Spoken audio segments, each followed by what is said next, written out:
Queremos nuestros hijos, que nos digan dónde están los hijos. Pidan ustedes que no se respetan los derechos humanos, acá no se respetan.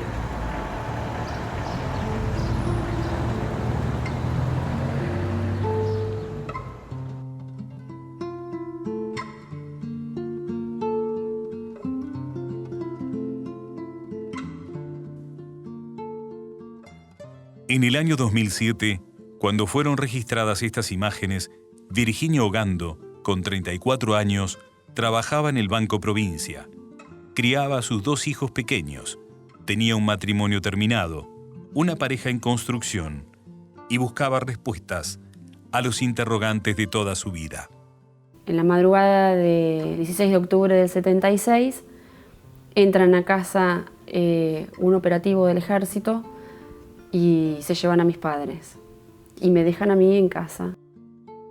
Los padres de Virginia, Estela Maris Montesano, embarazada de 8 meses, y Jorge Ogando, fueron secuestrados por orden del gobierno militar del departamento ubicado en 12 y 68 de La Plata. Antes de irse, golpean la puerta de una vecina del fondo y avisan que queda una nena sola en la casa. A mis padres se los llevan, esa vecina va a recogerme y se pone en contacto con mi familia. A partir de los 3 años, fue criada por la mamá de Jorge, Delia Giovanola. Delia, docente gran parte de su vida, se transformó en la ABU, pero tuvo que cumplir el rol de madre para Vicky, a la par de convertirse en una de las 12 fundadoras de la Asociación Abuelas de Plaza de Mayo. El embarazo de Estela fue muy normal. Supe siempre que para ellos le iban a poner, lo querían llamar Martín. Estela había notado todo lo que le faltaba conseguir. Había dibujitos de Estela que le hacía a Virginia. Fue un embarazo de la familia porque es evidente que Estela compartía su embarazo con Virginia. Virginia buscó de 1000 maneras a su hermano, siempre con una fuerte convicción. En algún momento, Martín iba a recuperar su identidad. Creciste sin saber que tenés una hermana de sangre que te necesita, te adora, te reclama.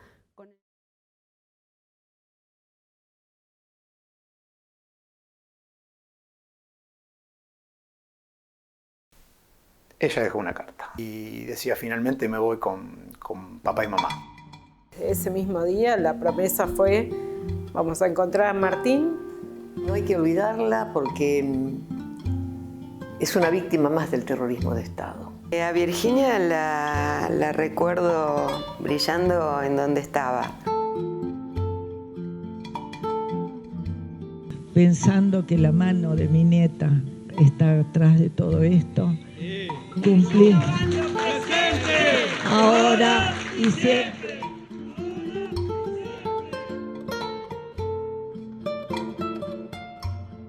Martín es el nombre que le pusieron mis padres. Nació el 5 de diciembre en el centro clandestino Pozo de Banfield de 1976. En ese entonces yo tenía 3 años. Me crió mi abuela paterna. Ella me pidió en una oportunidad decirme mamá y le dije: Virginia, yo soy tu abuela. Pero necesitaba una madre, la necesitaba tremendamente. Y acá estamos nosotros, como éramos mellizas, nos vestían igualitas. Igualitas. Y estamos con el gorrito ahí, las dos. Y después cuando éramos más grandes ya odiábamos que nos vistieran iguales. Se armaban unos líos bárbaros. Nosotros éramos hermanas mellizas, así que todo el jardín de infantes, el primario y el secundario juntas, con las mismas amigas. Los novios no los compartíamos, pero bueno, las amigas sí. Y Estela se puso de novio muy jovencita, a los 16 años. O sea que hasta los 15 compartíamos un montón de cosas. A los 16 conoció a Jorge, se puso de novio y se casó también jovencita. Mi mamá era abogada, se recibió en el año 72, en el 73 nací yo. En el 76 se la llevan, así que ella tenía sus primeros casos, estaba trabajando en algunos sindicatos, como en el de ladrilleros, y de alguna manera comprometida socialmente desde la justicia, del lado siempre de la gente desamparada, de los trabajadores. Mi papá empezó a trabajar en el banco en el año 70, entró a la caja de jubilaciones en Capital, después lo trasladan acá a Casa Matriz y tengo las anécdotas de sus compañeros, que era una persona muy alegre, con muy buen sentido del humor, que era disperso, que le gustaba mucho la vida al aire libre, lo natural, juntar piedras. Si vos ves en casa, tengo piedras por todos lados, así que eso lo heredé de él. Las fotos blanco y negro muestran a una dictadura militar que dejó 30.000 desaparecidos, secuestró a más de 500 niños y destruyó a miles de familias para siempre. Las madres y las abuelas de Plaza de Mayo los enfrentaron con las armas que tenían. La necesidad de saber dónde estaban sus hijos y sus nietos. Queremos nuestros hijos, que nos digan dónde están, por lo menos. Hijo, hoy hace 15 meses. Nos encontramos en el año 77 con Delia. Fue una de las primeras 12 abuelas que tuvimos una reunión debajo de un jacarandá en Plaza San Martín, cuando vino Cyrus Vance, enviado por Jimmy Carter, a averiguar la situación de los derechos humanos en la Argentina. Esto fue el 21 de noviembre del 77. Traerla a Virginia fue un reto, porque me prohibía llorar delante de Virginia. No quería que Virginia viviera el drama que vivíamos nosotros, porque pensamos que esto iba a ser muy poquito tiempo. Jamás me imaginé que lo llevaban para siempre. Y más en las condiciones de Estela, con un embarazo tan avanzado, no podíamos imaginar tanta crueldad como ha tenido el hecho de la desaparición. Bueno, mi abuela, cuando yo voy a vivir con ella, cuando ella lleva, enseguida dejó de trabajar y empieza a dedicarse a buscar primero a mis padres. Y después la búsqueda estaba dirigida a sus nietos. Y bueno, los recuerdos que yo tengo de chica es ir a jugar con las palomas. En el mes de diciembre, más o menos, yo empecé a concurrir a Plaza de Mayo. Madres, éramos muy poquitas. Cuando fui por primera vez, estaba Azucena Villaflor con 2 o 3 madres, hasta que ese grupo de pocas madres que éramos, que empezamos siendo 3 o 4, a los jueves siguientes éramos 10, y al otro éramos 15 y al otro éramos 20. Y ahí empezaron a apretarnos a nosotras, que teníamos que circular, que no era un lugar, había estado de sitio, no podíamos estar juntas, y venían ya con armas largas. Ya no me gustó por Virginia. Virginia iba y jugaba con las palomas, yo estaba ahí al lado, pero cuando empezamos a dar la ronda ya no la podía vigilar y tenerla cerca. Aparte estaban llenos de gente armada. No me animé a seguirla llevando a Virginia. Y Delia era una mujer muy, muy linda, que tenía su nietita con ella, a Vicky, que era chiquita, y siempre decía, tengo que andar arreglada por mi nieta, muy coqueta siempre, y buscando a su hijo, su nuera y al bebé que tendría que haber nacido. Martín. Tiempo después supimos que habría nacido Martín y que era un varón y que tenía ojos claros. Trabajamos muchísimo juntas, mucho, colaboradora, inteligente, capaz, y a veces nos reuníamos en su casa, íbamos hasta su casa, que no nos quedaba cerca. Sí, porque, bueno, estaba la nena y queríamos estar cerca. Me contaron siempre desde chiquita la verdad, y la verdad era que también mi mamá estaba embarazada y que yo también tenía un hermano. Ella se negó a saber, nunca jamás me preguntó, salvo cuando era muy chiquita y fuimos a la costa en el mes de diciembre, que íbamos cantando los cantitos del jardín de infantes, y cuando cantábamos el cantito del elefante que se llama Trompita, que lloraba llamando a su mamita, dijo mamita, mamita, y se deformó y se puso a llorar, pero tremendamente, bien, con dolor, mucho dolor. Era un grito el llanto de Virginia pidiendo a su mamita. Y ahí le dijimos que había ido a declarar, que nosotros dejamos en casa dicho dónde íbamos a estar para cuando los liberaran, porque era lo que realmente creíamos, que los iban a liberar. Y pasaron 42 años y seguimos sin tener ninguna noticia, 42 años después. Estela Maris Montesano y Jorge Ogando, después de ser secuestrados, fueron llevados al centro clandestino de detención conocido como Pozo de Banfield. Allí estaban las mujeres embarazadas a punto de dar a luz. Ellos hablaban de su actividad, es decir, que trabajaban en un banco. Es más, contaron, si yo no mal recuerdo, cómo fue el operativo cuando los sacan de las casas y la dejan a la hija, a la nena, Virginia, chiquita, prácticamente la dejan en la vereda. Eso es lo que ellos cuentan, o por lo menos lo que fue tal vez la última imagen que vio la mamá de Virginia.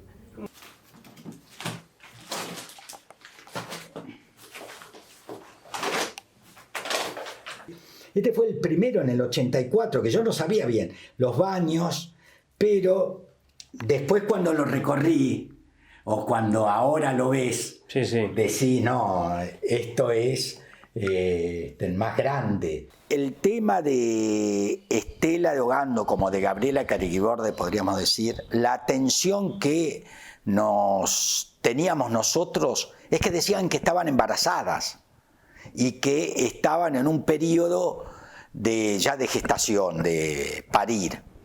Pero la atención nosotros la veíamos en que cuando le abrían la celda, la puerta de la celda a ellos, el médico, identificado como Vergés, le daba en un par de consejos, de opiniones, de preguntas muy relativas a su embarazo. Digamos que lo que allí se centraba fundamentalmente era la preocupación por la salud. Es decir, Estela Maris, una de las preocupaciones tremendas que tenía, sobre todo cuando llegaba la noche, era encontrarse mal o descompuesta por su embarazo y que no fuera oída por los carceleros, y tenía tremendo terror de perder a su criatura e incluso de perder su vida, ¿no? Acá estabas vos. Sí. ¿Dónde estaba? Acá atrás. En la mayoría de los casos, una vez producido el parto, se asesinaba a la madre y se confeccionaban documentos falsos para el bebé, suprimiendo su identidad. Y arriba acá dice embarazada. Embarazada, claro. ¿Quién es? En Estela de Ogando. A pesar de que los calabozos eran individuales, nos ponían al cuidado de esas compañeras, porque precisamente la orden que recibíamos del médico era que cuando empezara un periodo de contracciones, que no sabíamos ni de qué se trataba, nosotros teníamos que golpear la puerta de las celdas para llamar a los guardias. El médico nos había dejado como un balde con agua y trapos. Era muy difícil, muy difícil. Yo no, nada, yo siempre digo, nada, mucho miedo, pero sentíamos gritos que nos decían que era lo que teníamos que hacer, porque cuando empezaban las compañeras a decir, viene, me viene, como diciendo mi hijo, y que, nada, nosotros nos asustábamos más que darle una solución. En las oportunidades que alguien se vio muy mal, el caso de Estela Maris, hubo que hacer tanto bochinche para que viniera alguien como a la media hora o más, y sí, la sacaron de la celda y volvieron como a las 2 horas. También había 3 chicas embarazadas que tuvieron ahí su bebé. El sistema en esos casos era el siguiente. nosotros permanecíamos detenidos en el tercer piso, que en realidad era el segundo. Cuando había signos de parto debíamos gritar llamando a la guardia. Ellos venían con una chapa, colocaban a la parturienta en esa chapa y la trasladaban hasta el primer piso donde estaba el consultorio médico. Desde ahí se oían los llantos de los bebés y las embarazadas no volvían a las celdas. Al menos 20 mujeres embarazadas pasaron por el pozo de Banfield durante la dictadura militar y solo 2 fueron liberadas. Los bebés que nacieron en cautiverio fueron apropiados. Sus madres permanecen desaparecidas. Hubo 2 casos en que la prisionera secuestrada perdió el embarazo durante su cautiverio. Uno de los médicos era Jorge Vergés. Se calcula que Estela Mari tuvo la criatura entre los últimos días de noviembre y la primera semana de diciembre. Incluso había chicas embarazadas, y eso mira, vos me lo haces acordar, que decían que comían por la criatura, pero era incomible, porque sabían que necesitaban alimentarse. A ellos no les importaba nada, porque uno en el tiempo se da cuenta cuál era el programa. Es decir, lo que menos le importaba era si vivía o no la madre. Eso ya estaba en el plan. Lo que pasa es que mi abuela me contaba que Martín lo íbamos a encontrar en cualquier momento, que iba a venir a vivir con nosotros, que yo tenía que compartir el cuarto mío con Martín cuando apareciera. Y yo en ese entonces no quería un hermano, no quería a Martín. Estaba estupendamente en mi cajita de cristal, viviendo la historia que me tocaba, pero yo no quería hermano. Estaba bien como estaba.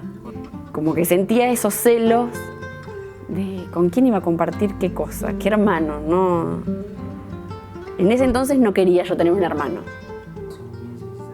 A partir de mis 15, 16 años, empecé a tomar conciencia realmente de la existencia de mi hermano. A empezar a aceptar que yo tenía un hermano. Ese fue el clic que hizo Virginia. A partir de ese momento, Virginia dio vuelta a la hoja totalmente y se pone ella de lleno a buscar a su hermano. Fue hasta sorpresivo, porque nunca lo había nombrado. Yo hablaba del caso delante de Virginia y ella le buscaba la vuelta y sin decir nada se iba alejando y abandonaba la habitación cuando yo hablaba del tema. La primera búsqueda mía realmente fue la de ir al programa, ¿no? ¿Qué programa? El de Gente que busca gente, de Canal 2, de Bañato. De ese programa se desprendieron, surgieron denuncias y bueno, fui tras la búsqueda de ese chico que coincidentemente se llamaba Martín. Tuvimos un vínculo con él, llegamos a hacernos un análisis de ADN que dio negativo. Después yo vengo a vivir a La Plata, que es el lugar donde quise vivir siempre. Me contacto con Hijos La Plata, y empiezo a tomar contactos con otros chicos que habían vivido una historia muy parecida a la mía y que podía identificarme un poco, que podía ser contenida. Fue muy fuerte el vínculo con ellos desde el principio por compartir la misma historia, ¿no? Virginia buscó incansablemente. Recorrió cada lugar donde hubiese un resto de la historia de sus padres o alguna posibilidad de encontrar a Martín. Virginia la recuerdo como una mujer alegre. Siempre que recuerdo una imagen de Virginia es una imagen sonriendo. Mi mamá embarazada. ¿De vos? Claro. No, soy yo. Soy yo. Sí. Ella empezó a hacer una búsqueda por mail y yo siempre le iba preguntando cómo es, qué es lo que te devuelve también esa tirada de mails al infinito, si realmente tiene alguna repercusión y tenés alguna devolución. Y sí, a ella cada tanto le aparecían pibes que tenían dudas y que podían ser Martín. Bastante arriesgada ella en ese sentido.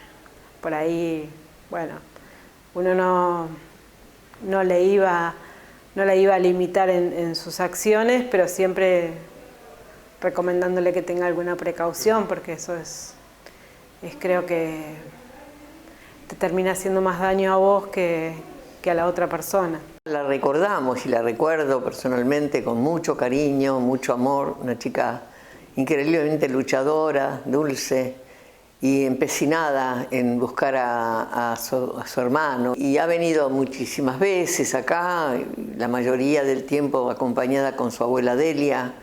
Incursionaban en lugares que nosotros no le aconsejábamos por ahí, pero con el derecho que cabe a cada quien buscar donde le parece y como quiere, ¿no? Delia es una de las abuelas que fue de las primeras y después, por razones de criarla ella, tuvo que quedarse en su casa, en fin, y acompañarla a ella cuando ya dispuso poner el cuerpo para buscar a su hermano. Este es un momento más que especial para mí y estoy muy contenta y quiero agradecer en especial a quienes hicieron posible que un hecho tan simple como que esté colgada una placa acá, para mí tiene un enorme significado. Su recorrida laboral en el Banco Provincia empezó muy joven, en el año 1993. Cuando pudo, Virginia dejó su lugar de administrativa y empezó a trabajar temas relacionados con los derechos humanos. Se acercaron a saludarme y me dijeron que bueno, que ellos habían trabajado con mi papá y bueno, les agradezco por acercarme esas vivencias que son más que importantes para mí. Gracias. A Virginia la recuerdo brillante, digamos, brillando en donde estaba. Es decir, era una lucecita, es decir, no tenía filtro. Virginia no tenía filtro y era muy auténtica, muy genuina. Yo iba al Banco Provincia de acá de Ballester a cobrar mi sueldo.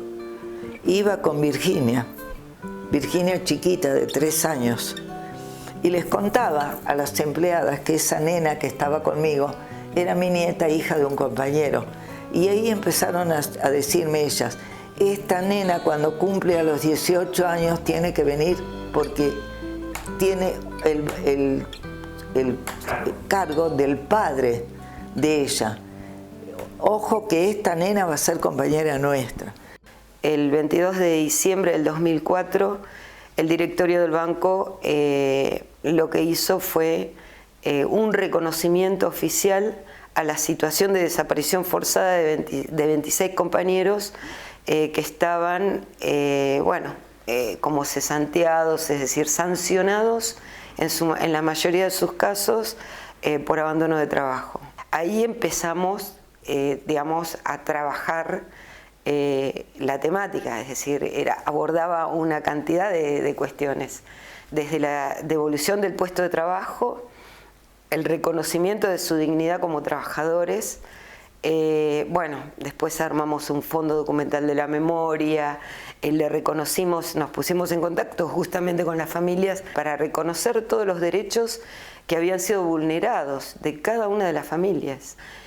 Jorge Oscar Ogando, a nosotros particularmente nos interesaba el caso por el hecho de que no se trataba solamente de una desaparición, sino también de una búsqueda. Era el único caso de todos los casos de los 27 compañeros desaparecidos que todavía se estaba buscando al hijo de nuestro compañero y que era un caso de abuelas. Yo soy empleada de esta institución, también empleada, por supuesto, del Museo Arturo Jauretche. Trabajo armando estas muestras en el espacio de cultura del banco Y también soy hija de Jorge Oscar Ogando. Mi papá trabajaba en esta institución y hoy, bueno, lo recuerdo en la muestra permanente de la memoria junto con sus 26 compañeros también desaparecidos. Cuando le preguntamos a Virginia y a Delia qué necesitaban, ellas dijeron, bueno, estamos buscando a Martín. Entonces le propusimos primero a la familia si estaban interesados en que hiciéramos una búsqueda oficial. Fuimos a hablar con Estela Carlotto Abuelas, para ver si Abuelas estaba dispuesta a que nosotros desde el Banco Provincia hiciéramos una búsqueda de Martín Ogando, que era el hijo de nuestro compañero, y a través de él la búsqueda de todos los nietos, porque esa era la idea. Estela nos dijo, Abuelas no hace búsquedas particularizadas, pero es la primera vez en 30 años que una institución, una empresa, se acerca oficialmente a hacer una campaña. Es decir, que nos dio pie para poder hacerla. Y a partir de ahí surgió la idea de poner afiches en todas las sucursales. Me parece, bueno, increíble realmente estar hoy en este lugar y siendo tan apoyada. El día de la conferencia de prensa se puso muy contenta porque era como haber descubierto, no sé, un tesoro. Me trajeron una foto con mi papá y era un tesoro para ella. Con el padre, le contaban, tu viejo venía en bicicleta y la apoyaba sobre 46, en la ventana sobre 46, y la bicicleta estaba ahí durante todo el día, y cuando salía de trabajar agarraba la bicicleta y se iba a su casa. Era, un compañero muy sencillo. Y con la madre también. Lo que pudimos sí averiguar con respecto a Estela Maris es que el compromiso social de ella pasaba justamente por su profesión en la defensa de los derechos del sindicato ladrillero, de las amas de casa, del personal doméstico. Era abogada, sí, y recién recibida. Quiero agradecer también a todos los compañeros de mi papá. En cada oportunidad que podía, Virginia agradecía las historias que le contaban de sus padres y pedía ayuda para poder encontrar a Martín. Porque de repente me llamaba por teléfono, teníamos charlas telefónicas larguísimas, nos reíamos mucho, a veces nos preocupábamos, nos contábamos cosas. Me decía, me mandaron un correo electrónico y me dicen para encontrarnos, no sé, a las 10 de la noche en los bosques de La Plata. Digo, ¿vos estás loca? ¿Que te vas a ir sola a los bosques de La Plata a las 10 de la noche? No podés. Vos lo que tenés que hacer. Si lo haces, yo te acompaño. Decime cuándo, dónde, qué sé yo. Pero tenés que ir con alguien, no podés ir sola. Tienen que ser lugares públicos, tiene que ser un café, una plaza, tiene que haber mucha gente, tiene que ser de día. Y bueno, era, estar todo el tiempo así. Es decir, cortando clavos, porque ella no tenía filtro. Ella iba, se mandaba. A la par de su búsqueda, criaba a sus 2 hijos y construía una nueva relación que oscilaba entre La Plata, Tandil y muchos viajes. Fue una viajera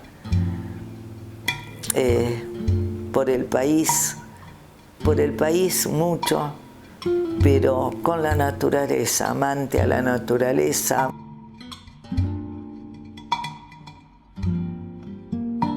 ¿Cómo recuerdo a Vicky? Con amor, con alegría. Se extraña porque se compartió mucho y muy intenso. Fueron casi 6 años de vivir cosas muy lindas y eso no lo borra nada ni nadie. Yo amo viajar, así que esa era una de las líneas que nos unían, de las muchas líneas que nos unían, y cuando teníamos un ratito planteábamos una escapada. Podía ser una escapada cortita en bicicleta Si estábamos en Tandil podía ser algún pueblito de acá de la zona, o a veces salíamos en bici como a La Balandra o a Babio, o por ahí nos íbamos por 3 días a pasar un cumpleaños nuestro a San Juan, pero cualquier motivo justificaba viajar de manera simple. Viajábamos con una heladerita y nos íbamos, el que iba de copiloto le tocaba cocinar y íbamos, nada, el tiempo lo usábamos para 100% de disfrute. Y ver una víbora y que pase y se levante la víbora y se la lleve a la casa. Cualquier bicho le llamaba la atención, pero cuanto más raro, mejor, ¿sí? Entonces, un lagarto era más entretenido que un perro, por ejemplo. Sí. Bueno, ella supuestamente era bichera como su papá. Esto lo descubrimos en alguna de las salidas que hacíamos a tratar de encontrar un poco de historia, ¿no? Entonces un día, por ejemplo, le dijeron que al papá le decía cogo por el cogote largo, ¿no? Entonces después se miraba al espejo a ver cómo tenía el cuello.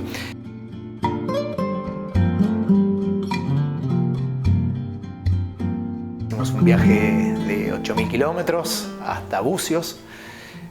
Fuimos parando en cada playita que nos gustaba y en realidad esto arrancó, ese fue uno de los primeros viajes y yo no sabía hasta dónde me iba a poder acompañar. No es tan fácil irse hasta Río de Janeiro, por ejemplo, en moto, y digo, bueno, vamos a probar. Vamos a Sierra La Ventana. Le puse una mochila grandota, pesada, para que fuera incómoda. Fuimos hasta Ventana.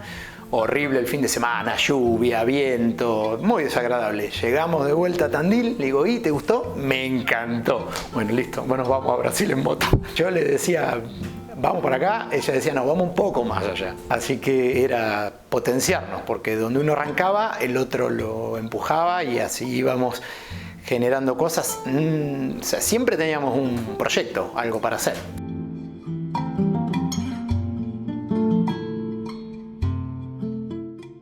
La necesidad de Vicky respecto de conocer su historia no era continua. Ella tenía momentos donde le daba por buscar y hubo épocas donde salimos a tocar timbre alrededor de la casa donde se llevaron a los papás.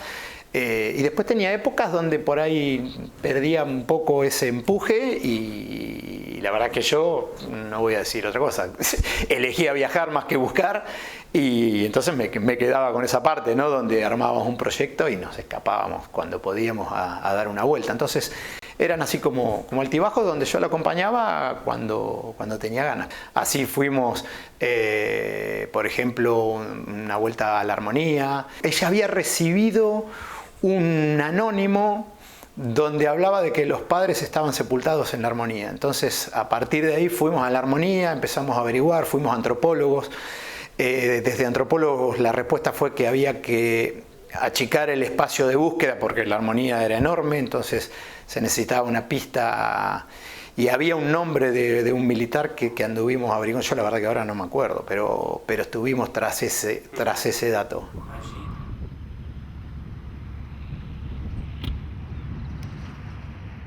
En el predio que actualmente ocupa el Regimiento 7 de La Plata y que antes había pertenecido al casco de la estancia La Armonía, en la localidad de Arana, existió un centro clandestino de detención. Por testimonios recogidos en distintos juicios, al menos 186 personas pasaron por ese campo de concentración que perteneció al Ministerio de Asuntos Agrarios durante la última dictadura militar. Cualquier herramienta de las que se usaron eran intentos válidos en una búsqueda que era difícil, ¿no? Un montón de cosas, de buscar amigos, compañeros del padre, todo lo que sirviera de rastro se buscaba. Hola, Vanina, ¿cómo te va? Virginia te habla. Bien. Mira, quería hacerte una consulta. ¿Ustedes tendrán imágenes de marchas de abuelas con los pañuelos? Te cuento para qué es. Es para un documental educativo que está haciendo la Facultad de Periodismo sobre el caso de mi familia en el contexto de la época y también de, por ejemplo, el caso de Leo Fossati, nombrado en el conocí cuando yo estaba trabajando en la Municipalidad de La Plata, en el área de Derechos Humanos, y Virginia me contactó para trabajar con la película Hermanos de Sangre y poder hacer una serie de presentaciones en el Partido de La Plata para difundir la búsqueda de Martín. El plan sistemático, hoy por hoy tenemos que decir que le salió bien. Hay más de 400 bebés que fueron privados de su legítima identidad. Se hizo mucho, pero queda muchísimo más todavía por esclarecer. Y definimos ahí una estrategia de difusión que tenía que ver con presentar el tema en el centro, en el casco urbano, la presentamos en el Cine Select del pasaje Dardo Rocha, pero también sacarla a la periferia de la ciudad, con un doble objetivo, digamos, que era por un lado la búsqueda específica de Martín, que se conociera el caso, y por otro lado la difusión de la lucha de las abuelas y de la búsqueda de las abuelas, que estaba plenamente viva aún, como lo está hoy, porque bueno, sigue habiendo casi 400 nietos que fueron apropiados y que todavía no han recuperado su identidad. Durante la grabación del documental Hermanos de Sangre, se puede ver a una Virginia auténtica y con la firme convicción de encontrar a su hermano Martín. La carta es hacia mi hermano. Claro, esa es tu hermano, esa es tu hermano. La carta en el 2004, en el 2008 creo que puedo escribir exactamente lo mismo. Dale.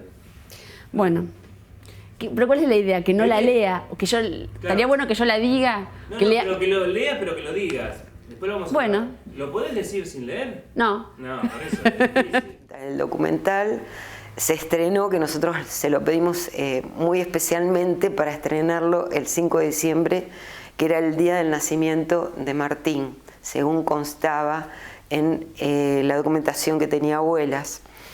Lo pudimos justamente estrenar en el pasaje de Dardo Rocha de La Plata, acompañados por supuesto de la universidad, del área audiovisual de la Universidad de La Plata, de la Facultad de Periodismo, también del municipio, de la Secretaría de Cultura, el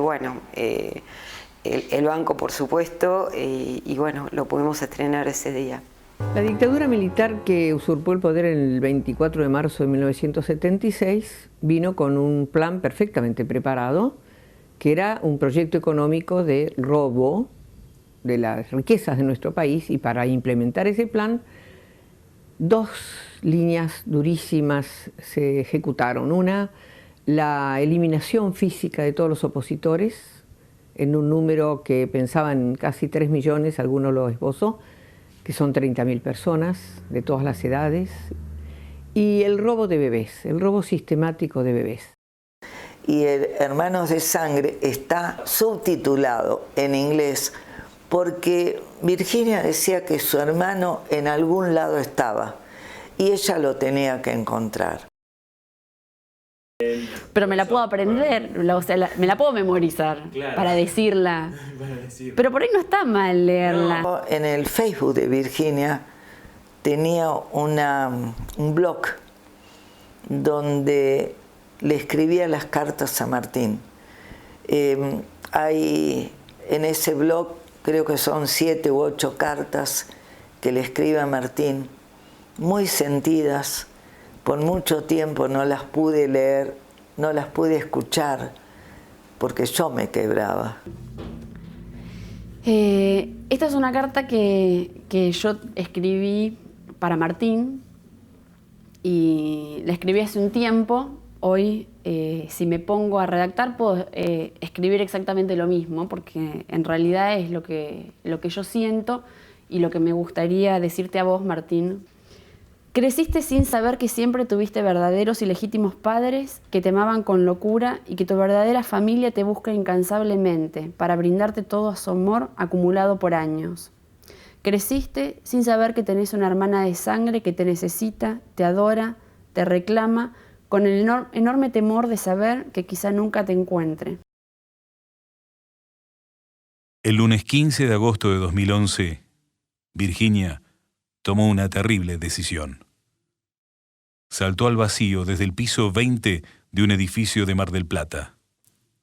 Tenía 38 años. El desenlace fue una madrugada del lunes y yo te digo que el día viernes me dijo: abuela, tengo miedo. ¿De qué tenés miedo?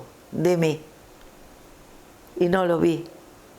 No lo vi porque ¿qué me iba a imaginar que esto iba a ocurrir? Pero bueno, nunca habló de sus intenciones. Y fuimos comunicados hasta Balcarce. Después de Balcarce hay una parte que no hay cobertura de celular. Y bueno, y al llegar a Mar del Plata, al edificio, quedan en el auto mi mamá y mi hermana esperando, y bajamos con Marcelo, con mi socio.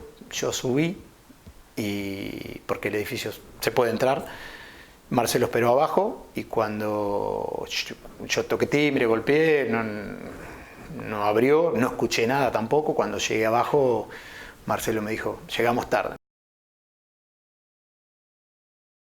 El año 2011 viene de Australia una amiga de Virginia que había estado en cautiverio con su madre, y Virginia la esperaba ansiosamente porque había preparado una cantidad enorme de preguntas sobre el cautiverio de su madre y de su padre. No sabemos qué ocurrió, porque todo es en base a suposiciones. Virginia entra en un estado depresivo tremendo y no quiere comunicarse con nosotros, con los abuelos.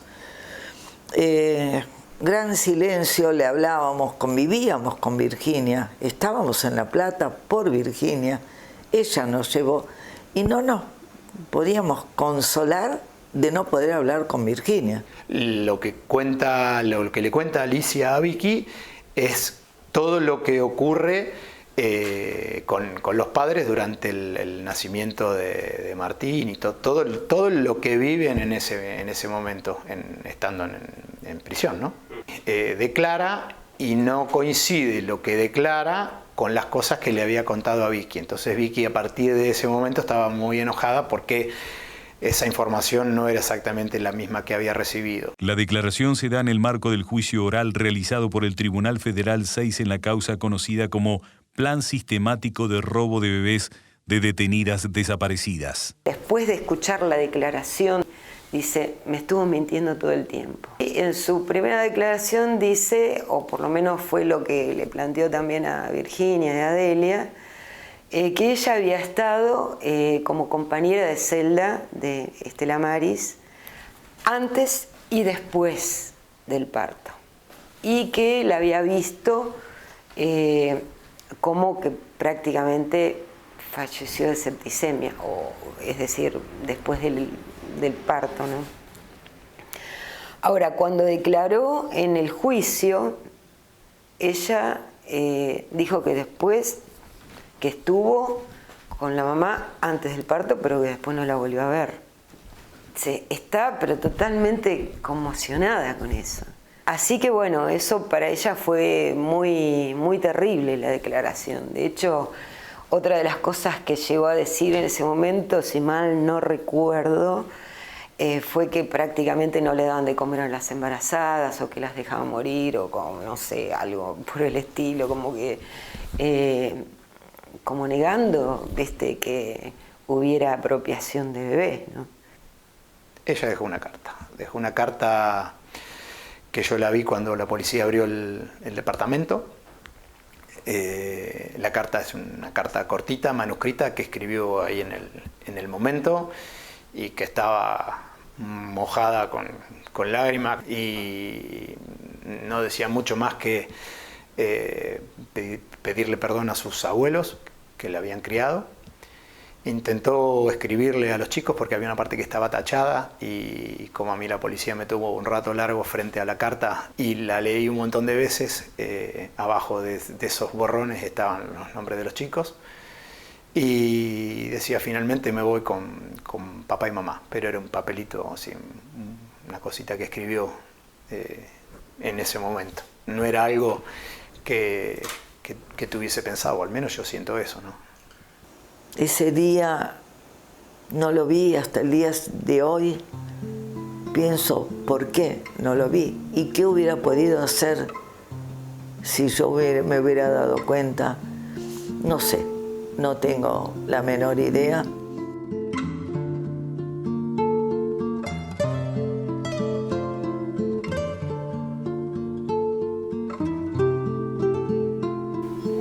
Yo siento que quedamos re vulnerables frente a los crímenes que se cometieron en la dictadura. Claramente su decisión nos demostró que vamos a ser víctimas toda la vida y que cada uno lo va sobrellevando como puede. Ella no aguantó más y claramente fue eso mucho más, esa decisión fue mucho más fuerte que todo el amor que estaba recibiendo a su alrededor. Y por supuesto, la impotencia de no haber podido ayudarla. Fue difícil y como nos pasa tanto en las alegrías como en las tristezas, nos juntamos acá al día siguiente que supimos la noticia, nos juntamos todos, hermanos, nietos, y a la tardecita nos fuimos a La Plata, nos quedamos a dormir, porque al otro día recién comenzaba el sepelio, así que como viste esa necesidad de estar juntos para todos lados, o sea, nos quedamos a dormir en la casa de una compañera, otros se quedaron así, de estar unidos porque no, era una de las nuestras. Y fue claramente un cachetazo a la carrera que veníamos dándole a esta búsqueda, venir por ahí un poco acelerados y no detenerte un minuto a ver cómo estás, cómo está el otro. Creo que fue así un sopapo. Ese llamado de atención no lo habíamos visto, nos agarró de sorpresa y pasó a ser una luz roja para juntarnos, para hablarlo, para ver si no había otras personas cercanas en situaciones similares que sin demostrarlo quizás estuviesen pasando por situaciones parecidas y que más allá de que nosotros somos pares, nos acompañamos. Nos sentimos de algún modo, no digo responsables, pero sí en el compromiso de apoyarnos unos a otros. Y sí, fue un gran llamado de atención. Nunca, jamás nos esperábamos el desenlace que iba a tener. Yo no sé si Delia supone por qué, pero algo pasó en su cabecita para decidir suicidarse. Realmente creo que el mensaje que dejó que se iba con sus padres fue tremendo, tremendo, tremendo por Delia. Porque ella ya estaba separada de su esposo, tenía sus 2 hijitos con ella, era una buena madre y la abuela perdió entonces nuevamente a uno más de su familia, una nieta, ¿no? Y también lamento de que no estuviera viva para abrazarse con su hermana. Así que no hay que olvidarla porque es una víctima más del terrorismo de Estado.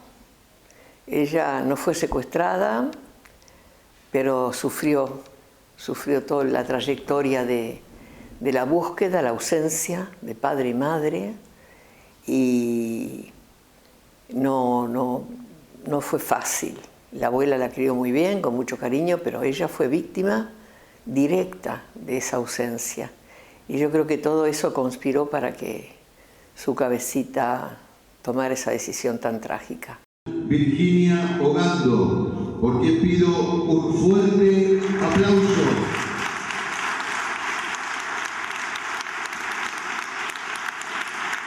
Descubrimos la playa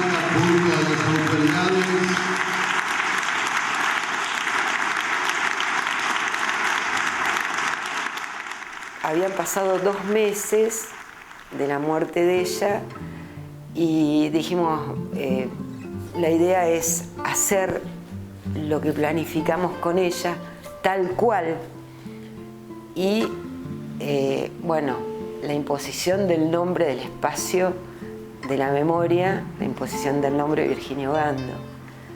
Es decir que todo ese acto que estuvimos planificando con ella se hizo tal cual. Todavía, imagínate que había una murga en el medio de un banco gritando los nombres de cada uno de nuestros compañeros desaparecidos, haciendo un recorrido con todos los familiares. A mí me decía el presidente del banco, mientras estaba yendo para Casa Matriz, me decía, Alicia, ¿no te parece mucho una murga en un acto tan significativo como diciendo, es la muerte de Virginia? Esto es lo que hubiera querido Virginia.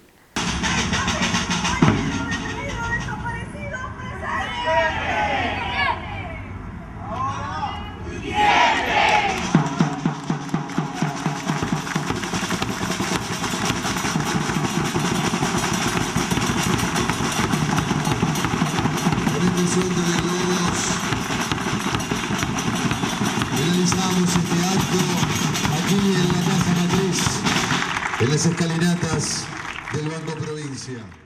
4 años más tarde llegó una noticia muy esperada.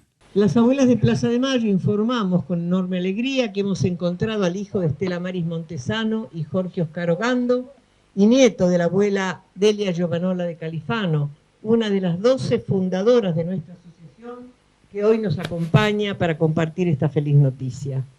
Virginia Ogando, hermana del nieto encontrado, también fue un actor clave en esta búsqueda. El 15 de agosto de 2011 la joven falleció como una consecuencia más del terrorismo de Estado, pero su sangre albergada en el Banco Nacional de Datos Genéticos permitió determinar en un 99,99% el vínculo filiatorio.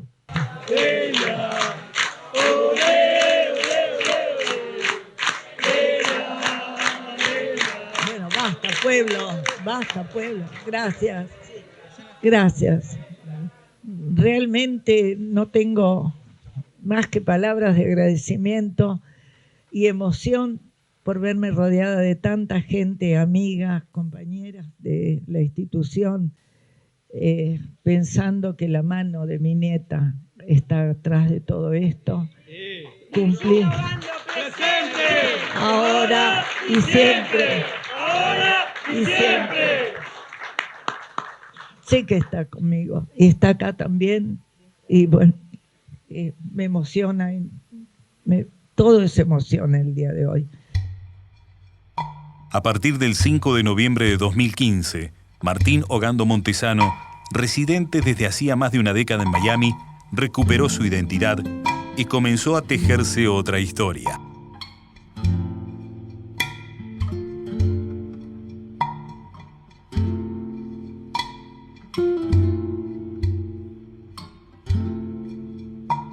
Martín se había criado en Colegiales, cerca de Villa Ballester, donde vivían su hermana y su abuela.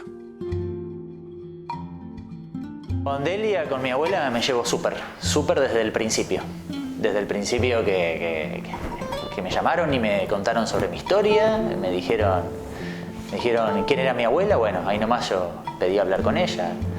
Y bueno, desde ahí nos llevamos súper bien. En el mismo día, hablarme que quería hablar conmigo, no lo podía creer. Y bueno, me quedó en llamarme a la noche de nuevo. Y le digo, ¿en serio? Y me dice, ¿por qué no? Si sos mi abuela. No, era... Me adoptaron en una clínica clandestina en Wilde. Mis padres no podían tener un hijo y mi padre era lo que más quería. Quería tener un hijo. Le dijeron, andate a tal clínica en Wilde. Él fue, pagó por mí.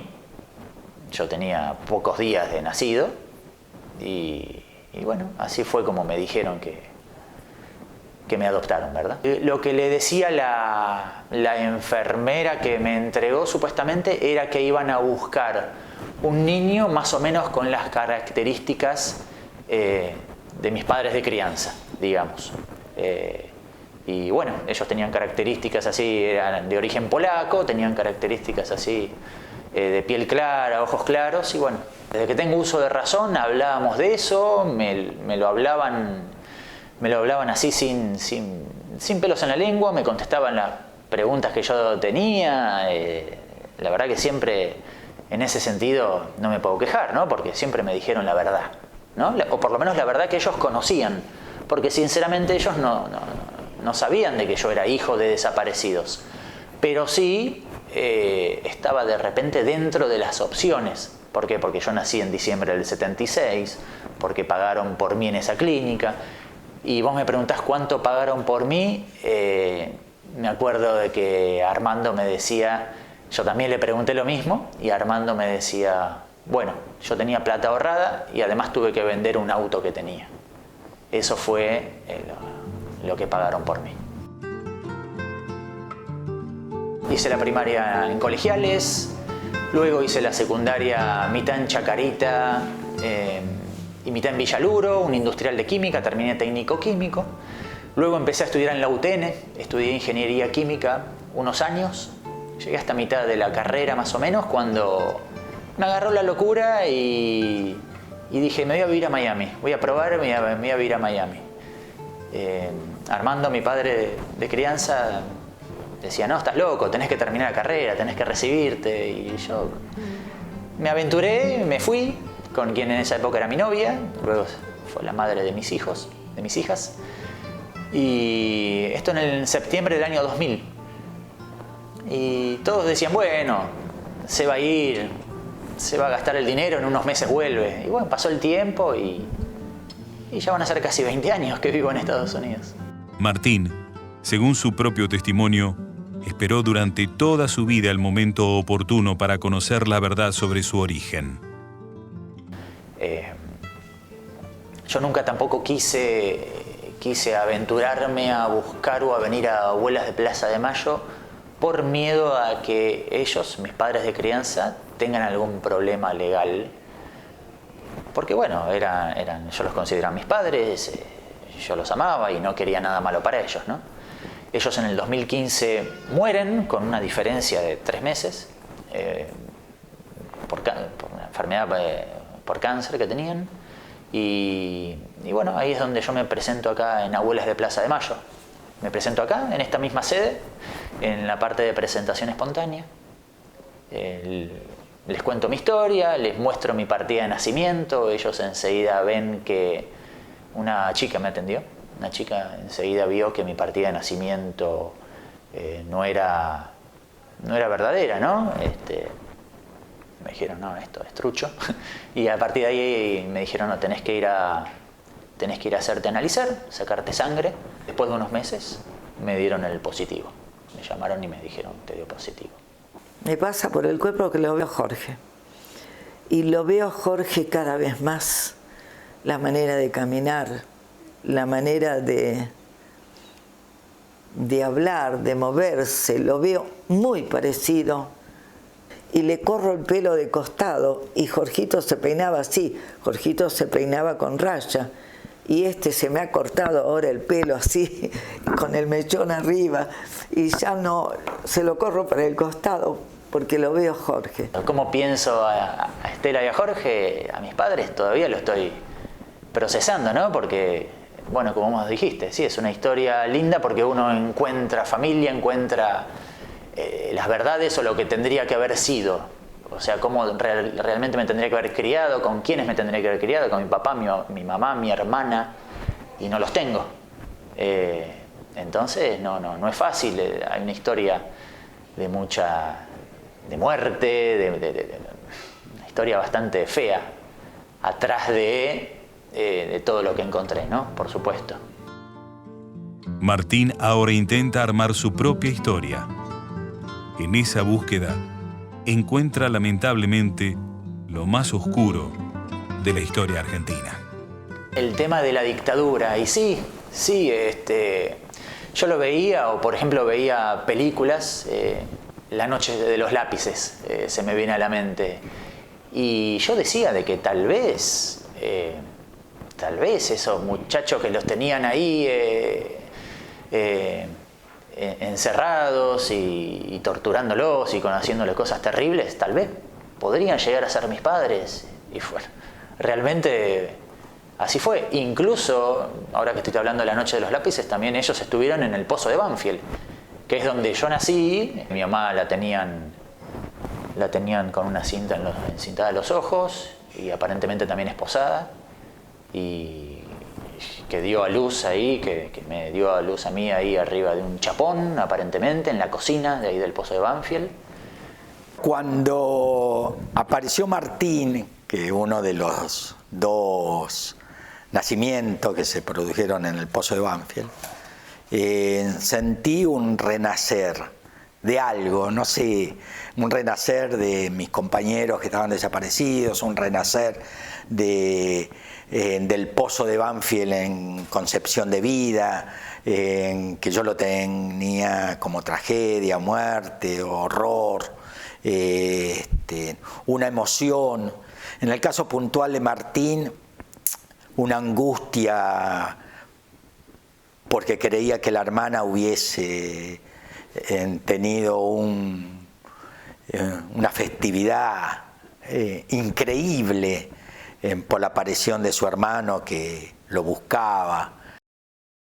Yo me encuentro con una verdad fea y todo, pero fue la verdad y fue mi vida. Yo nací ahí y bueno, lamentablemente fue eso. Obviamente hoy puedo estar con mi abuela aprovechándola, y mi abuela es historia viva, me ayuda a armar el rompecabezas, que también Vicky decía acá en este documental, ¿no? Que Vicky armaba el rompecabezas de sus padres. Y bueno, yo también armo el rompecabezas de mi vida, de mis padres, de mi hermana Vicky. Y mi abuela me ayuda muchísimo porque yo me la paso haciéndole preguntas sobre eso. Y ella tiene todas mis respuestas, ¿no? Ahí está la abuela, la sangre tuya, la abuela Dora, claro. Jorgito y Vicky. Mira, sí, esta está buenísima. Está buenísima, esa es historia. Es la única. Hoy día que tiene todas las respuestas. Ella conoció a mi mamá, de chica también, obviamente a mi papá, vivió con Vicky, la crió a Vicky. Y bueno, tengo la suerte de poder estar con ella y encontrarme con una abuelita de 93 años que está súper lúcida, ¿no? Esta es la Fiti. Esta es Lili, sí, pero esta es Estela. Estela, claro. No aparece. Sí, sí. Cuando me casé. Ah, mira. 20 años tenía. Hace nada más que 73 años. Por supuesto que uno de los temas obligados entre abuela y nieto es Virginia. Y la pienso mucho, me pone terriblemente mal el no haberla conocido. Ella me buscaba, hizo un montón de cosas, actos, fue a la televisión, filmó esto de Hermanos de Sangre, todo buscándome. Y bueno, la verdad que me pone muy mal. Ella en el 2011 se muere, yo aparezco en el 2015 y bueno, no pude conocerla. De la búsqueda te puede hablar bien mi abuela de ir a tocar timbre a casas, de ir a casas cunas, de hacer investigación de hormiga. Debo tener como 200 fotos de Vicky. Desde chica, encima de chicos éramos iguales. Yo veo una foto de mi hermana de chiquita y veo una foto mía y somos re parecidos. También muchos amigos de ella, cuando me vieron por primera vez, se le caían las lágrimas, me abrazaban. Yo no entendía nada, ¿viste? Porque uno es nuevo, digamos, en la familia, pero para ellos uno es viejo en la familia, aunque no me conocían, ¿no? En realidad no sé si decirlo esto, porque es verdad, pero no sé si me gustaría que él escuche que yo en un momento no lo quería. Pero porque eres chiquitita. Cuando ya pasaron más de 40 años del inicio de la búsqueda de los niños secuestrados y privados de su identidad, las abuelas siguen dando batalla, acompañadas por los nietos con su identidad restituida. La abuela de Plaza de Mayo, el reconocimiento por su lucha y compromiso por la memoria, la verdad y la justicia. Y bueno, y de ahora en más, nosotros queremos que aparezcan todos, todas y todos los nietos. Estamos viendo que con el paso del tiempo se nos empieza como a complejizar un poco más, pero no perdemos las esperanzas de que los hijos o hijas de nuestros hermanos, o sea, nuestros sobrinos, que vienen siendo una generación bastante más despierta y abierta a un montón de temas que por ahí incluso nosotros, criados en el neoliberalismo de los 90, fuimos tapando, o no lo hablábamos tan abiertamente. Siento que nuestros hijos vienen con otra cabeza. Entonces, si hoy en día un posible nieto o nieta de las abuelas no se anima a buscarse por dejar todo como está, se viene por detrás una generación que los va a empujar. En las reuniones de comisión directiva, por una cuestión de recambio generacional, ya somos más nietos los que participamos que abuelas. Y es algo en algún punto natural desde lo generacional. Y para nosotros, que arrancamos acompañando a las abuelas a medida de que fuimos restituyendo nuestra identidad, nos fuimos sumando a esta lucha. En un primer momento, a modo de agradecimiento por el trabajo que las abuelas generaron y por la posibilidad que nos dieron de conocer nuestra identidad. Lo digo seriamente, aprovechamos a aprender del ejemplo de ellas, en todo sentido, desde un lugar de no claudicar, desde un lugar humano, de cómo han formado equipos y de cómo interactuar con la sociedad y con los gobiernos de turno, entendiendo que estas tienen que ser políticas de Estado y que hay que exigirle a cada gobierno de que continúe esta búsqueda y continúe brindando las herramientas necesarias para que esta búsqueda se acelere. Muy bien. A ver, sigue contando. No bajamos los brazos igual las abuelas, somos muy pocas, ya enfermitas o ya no están. Y lo que lamentamos mucho es que muchas se murieron sin abrazar al nieto. Pero igual lo vamos a buscar porque tiene familia. Si no encuentra a los abuelos, encontrará a sus primos, a sus posibles hermanos, a sus tíos, a quienes los buscaron. Y ayudarlos. Y ya tenemos, por supuesto, las abuelas preparado el relevo, porque la lógica es que no vamos a alcanzar a encontrar los 300 que faltan. Preparado el relevo con los nietos.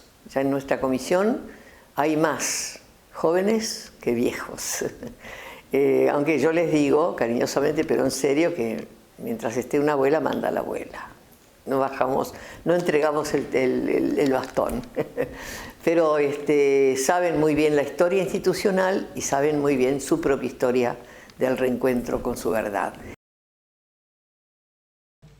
No hacer lugar a los planteos de prescripción de la acción penal interpuestos por las defensas por tratarse los hechos juzgados de delitos de lesa humanidad implementados mediante una práctica sistemática y generalizada de sustracción, retención y ocultamiento de menores de edad, haciendo incierta, alterando o suprimiendo su identidad en ocasión del secuestro, cautiverio, desaparición o muerte de sus madres, en el marco de un plan general de aniquilación que se desplegó sobre parte de la población civil con el argumento de combatir la subversión, implementando métodos de terrorismo de Estado durante los años 1976 a 1983 de la última dictadura militar. Condenar a Jorge Rafael Videla de las demás condiciones personales sobrantes en el encabezamiento a la pena única de reclusión perpetua inhabilitación absoluta perpetua y accesorias legales. Esto es la justicia, llegó, recordemos que empezamos en el 96 y en ese momento no sabíamos si íbamos a llegar o no a este momento y podemos vivirlo y creo que es sanador para toda la sociedad. Esta es una carta que escribí para Martín. Sí. Viste que fuiste Tal Martín vez, toda la vida. Estés del otro Este lado fue Martín para todo el mundo.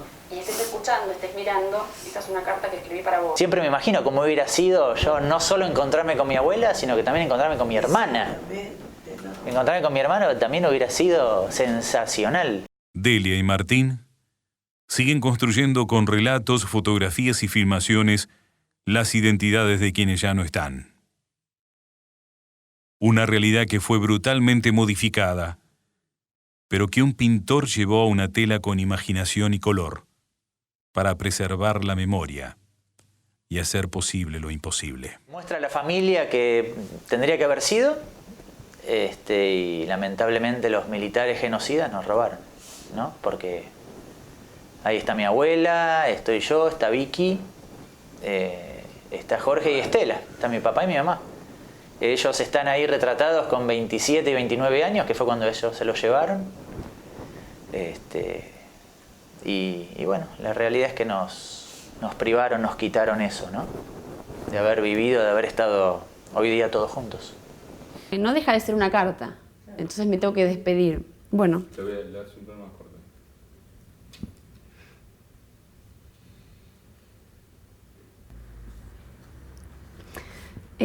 Martín, ya me despido con un beso y con una lucecita de esperanza, y de más está decirte que voy a abrir ese correo unas 50.000 veces al día y otras tantas de noche, esperando una línea. Gracias.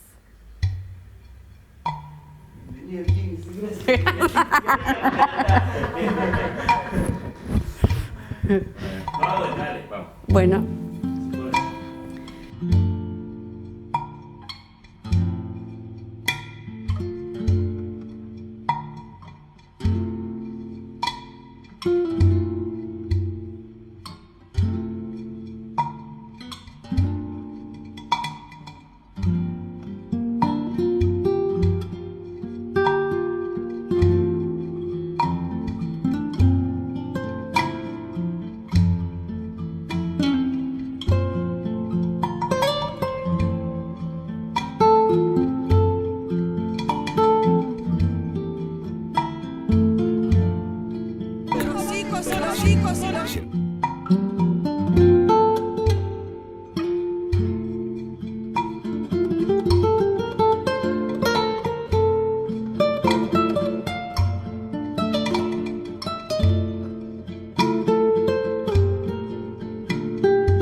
Thank you.